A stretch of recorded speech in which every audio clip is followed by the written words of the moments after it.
challenge is if you do it for a period of time, like so chronic pain is technically 3 months or more, right? Some people say 6 months, it's sustained pain.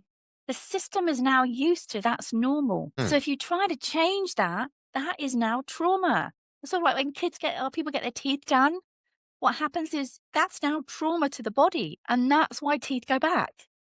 Because the body's like, you traumatized me.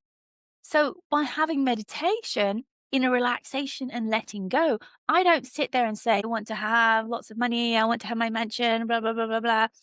I don't do that because I'm not coming from a place of neutral. I get to neutral with my system and my body and then see what comes to me because my path is going to be more aligned.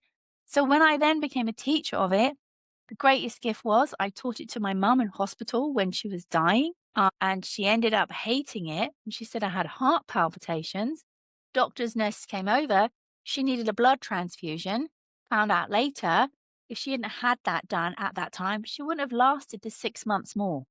Wow. It was a, and so it was so clear it was doing something beyond my conscious capacity. Like, come on, So the there's not lady, coincidence.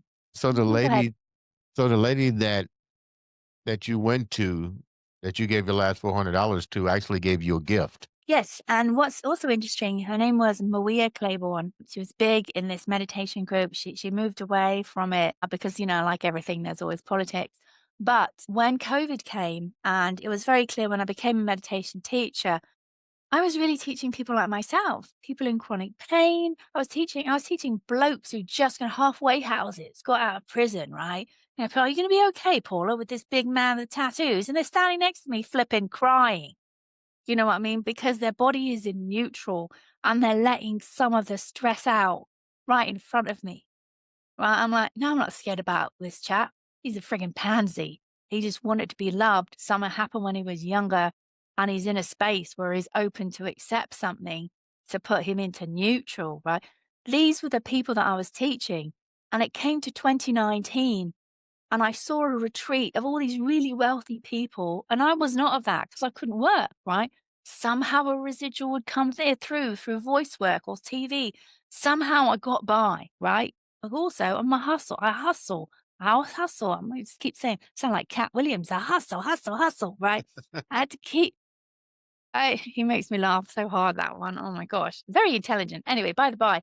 And so I I thought I want to help other people. Maybe I'll get more support if I create this nonprofit, turn it nonprofit. And I'd already started, Andre, collecting stories from people who learnt this meditation and it changed their life.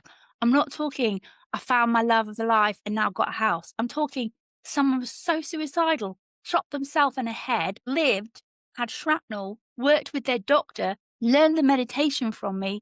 They got off the meds slowly, got married, have a job, have children, are functionable in their life.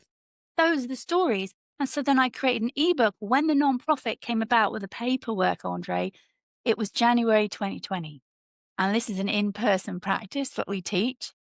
And COVID happened. And what happened was I couldn't teach it, but I got more support. And through that, then the ebook came out. And through that, I knew we needed to laugh. We needed to laugh. We needed to use our lungs. And that's when I thought, let's have a comedy show on Zoom as a fundraiser and awareness for meditation. And that's how comedy started to come into this healing world with meditation.